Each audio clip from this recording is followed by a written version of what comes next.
বরিশাল থেকে আসা মেহমানদের জন্য আজকে আমি শেষবারের মতো ইচ্ছা মতো খাতির যত্ন করছি। কথায় আছে না, শেষ ভালো যার সব ভালো তার। আপনাদেরকেও শিখিয়ে দিচ্ছি নিনজা টেকনিকে কিভাবে মেহমান আসলে তাদের পিস ধরে তাদের বাসা পর্যন্ত চলে যাবেন। আমাদের বাসায় মেহমান এসেছে বরিশাল থেকে 7 দিন থাকার জন্য। আমি প্রথম 6 দিন কোনো প্রকার সমদর করিনি, কিন্তু 7 দিনের মাথায় অনেক অনেক সমদর করেছি, যাতে করে মেহমানরা খুশি হয়ে আমাদেরকেও বরিশাল নিয়ে যায়। তো যেই কথা সেই কাজ, আজকে আমি রান্না করছি তাদের জন্য পাস্তা এবং পুডিং। এখানে আমি স্ন্যাক্স আইটেমে বানিয়েছিলাম পাস্তা আর ডেজার্ট আইটেমে বানিয়েছিলাম পুডিং। শুধু যে আজকে পাস্তা এবং পুডিং বানিয়েছি তাও কিন্তু নয়, এর পাশাপাশি কিন্তু আজকে আমি মুরগির মাংস এবং পোলাও রান্না করেছি। মানে আজকে যত প্রকার আপ্যায়ন ছিল সবই করে ফেলেছি। এখানে আবার পোলা মাংসের সাথে কিন্তু চিংড়ি মাছও ভেজেছিলাম, সেই সাথে পদ্মা নদীর বিখ্যাত ইলিশ মাছের লেজের ভর্তাও বানিয়েছি। মানে আজকে আপ্যায়নে আমি কোনো প্রকার কমতি রাখবো না।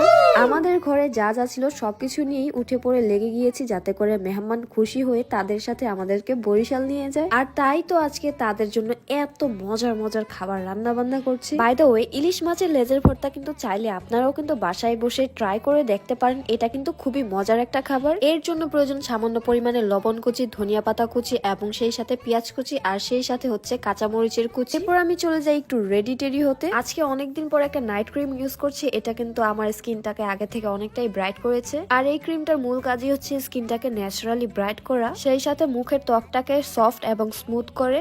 আর হ্যাঁ, আমি এই প্রোডাক্টটি নিয়েছি কাকলি বিজনেস শপ এই পেজ থেকে। তাদের পেজে কিন্তু অনেক অনেক রিভিউ আছে, তোমরা চাইলে সেই রিভিউ দেখে যাচাই বাছাই করে তারপর পারচেজ করতে পারো। এরপর চলে যাই ড্রেস সিলেক্ট করতে। যেহেতু আমি বরিশাল যাব, এটা আমি মনে মনে ভেবেই নিয়েছি। এখানে কিন্তু অনেক সুন্দর সুন্দর ড্রেস ছিল, তো এখান থেকে যে কোনো একটা ড্রেস আমি আমার জন্য নিয়ে নিব। যেহেতু এই ড্রেসগুলো আনস্টিচ ছিল, তাই আজকের মধ্যে এগুলো বানাতে দিতে হবে, তা না হলে কালকের মধ্যে এটা আর হাতে পাবো না। আমাদের বাসায় থাকা মেহমানরা এখন পর্যন্ত জানেই না যে আমি তাদের সাথে পিস ধরে বরিশাল চলে যাব। এর জন্য ঘরে থাকা যা যা ড্রেস আপ ছিল সবকিছু রেডি টেডি করে নিচ্ছিলাম। পরদিন বিকালে অলিভ কালারের এই ড্রেসটা একদমই আমার জন্য রেডি করে ফেলি, আর সেই সাথে ম্যাচিং করে রাখা চুড়িও সিলেক্ট করে ফেলি। আফটার অল অনেক দিন পর বরিশাল যাব, তাই গহনা গাটি থেকে শুরু করে যা যা প্রয়োজন ছিল সবই নিয়ে ফেলি। এরপর ড্রেস আর গহনা গাটি পরে একটু ট্রায়াল দিচ্ছিলাম যে আসলে আমাকে মানাচ্ছে কিনা। সত্যি বলতে গেলে তখন নিজেকে মনে হচ্ছিল নায়িকা নায়িকা। মাশাআল্লাহ মাশাআল্লাহ, ড্রেসটা কিন্তু আসলে অনেক সুন্দর ছিল। আর হ্যাঁ, এই সুন্দর ড্রেসটা কিন্তু তোমরা পেয়ে যাবা ফাইভ মুস্কান স্টোর পেজে। আর হ্যাঁ, তোমরা অনেকেই কিন্তু আমার পুডিং বানানোর রেসিপিটা জানতে চেয়েছিলে।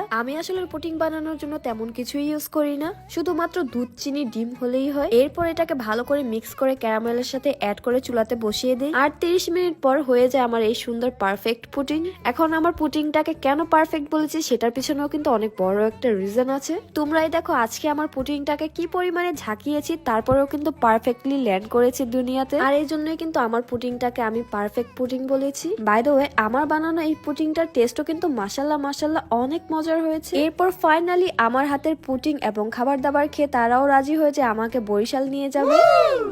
অবশেষে আমার আপ্যায়নটা কোনোভাবেই বৃথা হতে দিলাম না। আমরা আজকে পুরো গাড়িটি বসকা নিয়ে চলে যাচ্ছি বরিশালের উদ্দেশ্যে। সবাই আমাদের জন্য দোয়া করবেন, আমরা যেন বরিশাল গিয়ে ঠিকঠাক মতো পৌঁছাতে পারি। আজ এ পর্যন্তই, আল্লাহ হাফেজ।